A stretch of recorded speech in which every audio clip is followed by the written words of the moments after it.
The lobotomite returns. Our lobotomite. Has Dr. Mobius been denominated into scrap metal and voice module parts, as we hoped?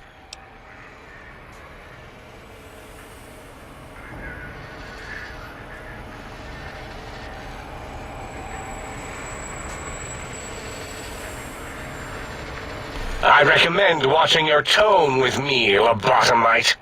Now, your brain. Hand it over, or we'll extract it again.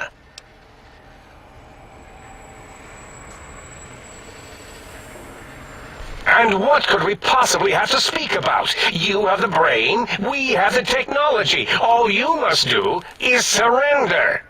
With it, we can finally leave this place. I cannot tell you how boring this place gets, chopping up the landscape and everything in it. And we have so many questions to ask your brain first, about this Mojave place, a fertile testing ground for our experiments.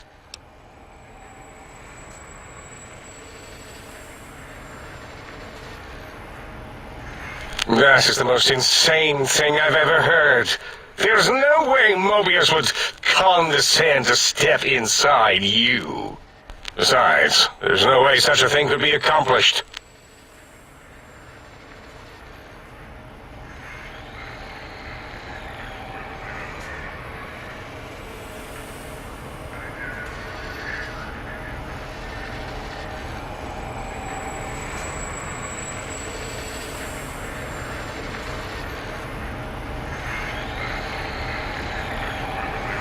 It's impossible.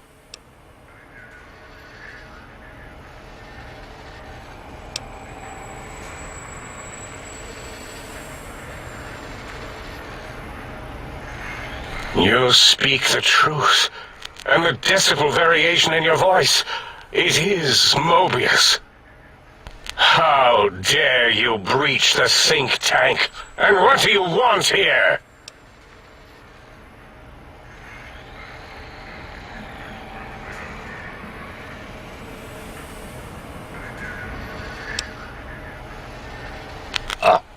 Fight? I've never been in a fight. What do I... Ah! Colleagues! Think tank! Alert! Alert! We are under attack!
As it had been in the years before the Great War, Big Mountain, the Big Empty, became home to one of the most powerful minds of the 23rd century. The courier who had been brought to the Big Empty became its new overlord, using its facilities ruthlessly and decisively when needed. Sometimes, science is more than a quest for discovery. It is a weapon to be used in the service of one with the strength to understand it. The courier had scoured much of the Big Empty, although secrets still remained in the crater's depths. Perhaps that was for the best, however. Curiosity, while sometimes rewarded for its efforts, often proves to be equally dangerous. The Forbidden Zone continued to be, true to its name, forbidden. No more robo-scorpions were sighted in its canyons. Big Mountain became even emptier, devoid of Dr. Mobius's proclamations forecasting the destruction of anything that dared possess sentience. Still, it is said he lived on in the equations inscribed on the floor and walls of the Forbidden Zone dome. But these equations were nothing more than thin white traceries of lines, not unlike cobwebs in the corners of a failing mind. The sink atop the dome bustled with the voices of a small town, constantly chirping, arguing, and snarling at each other. Still, this all happened productively in the interests of its new owner.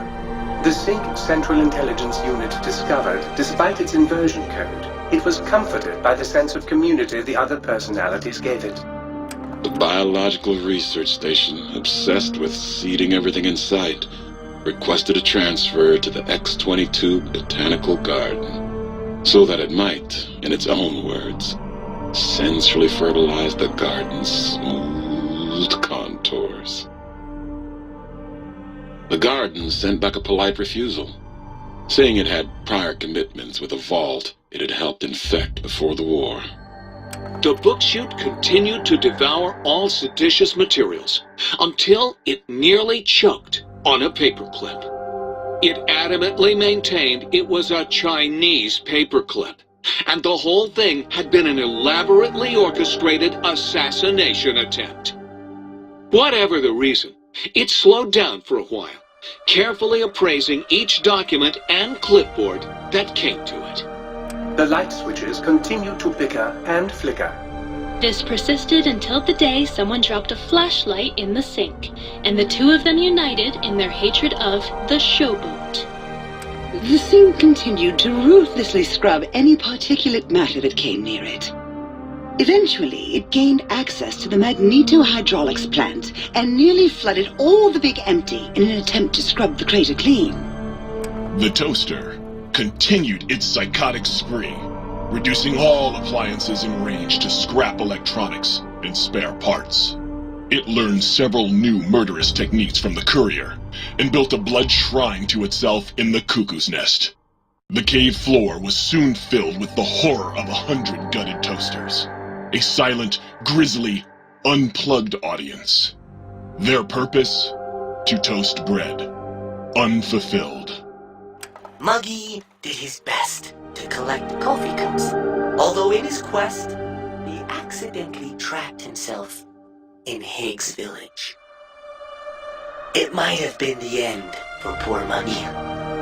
Except, he found it peaceful there, tidying up the kitchens of the think tank professors back when they had been flesh and bone. Well, except for Dr. O, who was an asshole for having created Muggy in the first place. Muggy left O's house deliberately dirty, punishing the dishes and cups that lived there in blind revenge for serving Dr. O. Blind old Jefferson, with sounds the courier brought him, created a symphonic counter-frequency that saved Big Mountain from sonic invasion in 2910. If you didn't hear about it, good. It was rumored by the other personalities that he had a brief fling with the light switches.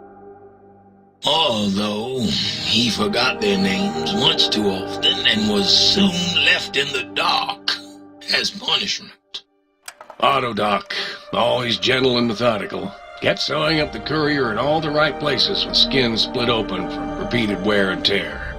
The Autodoc was just glad to have purpose again. It heard its simpler brothers and sisters who got shipped to the Sierra Madre bored out of their skulls in that toxic dead city. In time, the Autodoc found a way to deactivate the Y-17 trauma harnesses, releasing the corpses they had held prisoner for almost 200 years. As the courier ran through the X-8 facility multiple times, the computers analyzed the test subject's movements. Rather than performing a superficial observation, they realized the subject barely knew what communism was, or even what a high school was. This confused them for a time, until the facility finally realized that its research had succeeded. So it let its cyber dogs out into the wastes to help protect small communities from physical aggression rather than communist propaganda. The infiltration program in X-13 felt spent, having repeatedly upgraded the stealth suit until it could upgrade it no more. It felt warm, fulfilled, and a bit sluggish. It realized not long after, the stealth suit had left it, without so much as a note on the nightstand. So the infiltration program sent out robo-brains into the wastes, looking for its wayward technology. It eventually found Repcon HQ, and set up a new research center, testing and murdering fiends who kept breaking into the facility. The courier, organs intact, continued onwards, a little less heavy of step, but with all the organs in the right places, as they should be. After all, brains can develop a life of their own when left to their own thoughts, and the courier's brain was more clever than most. The think tank basement, filled with lobotomized robotical frames of the doctors, now served as a graveyard. The monitors had recorded the battle in its entirety, including the think tank's final, shrill, terrified screams, whimpers, and pleas for mercy. They broadcast these humiliating last moments as a warning to anyone approaching the perimeter that other smarty pants were not welcome. The courier was the inheritor of the Big Empty, and there was room for only one will in the halls of the think tank dome. There is an expression in the wasteland, old world blues. It refers to those so obsessed with the past they can't see the present, much less the future, for what it is. They stare into the what was, eyes like pilot lights, guttering and spent, as the realities of their world continue on around them. Science is a long, steady progression into the future. What may seem a sudden event often isn't felt for years, even centuries to come. The Big Empty lived up to its name, a hollow crater of failures of a past era, a last sad statement of the old world. In the time following the Second Battle of Hoover Dam, Old World Blues became more than a catchphrase. It became a reality, a withering form of nostalgia for times long past. It can be easy to see science as evil, technology unchecked as the source of all ills, all misfortunes. With the courier at the helm, it was all this and more. Old world blues, new world misery. The two became one in the courier's shadow. We could say more, but the stories in the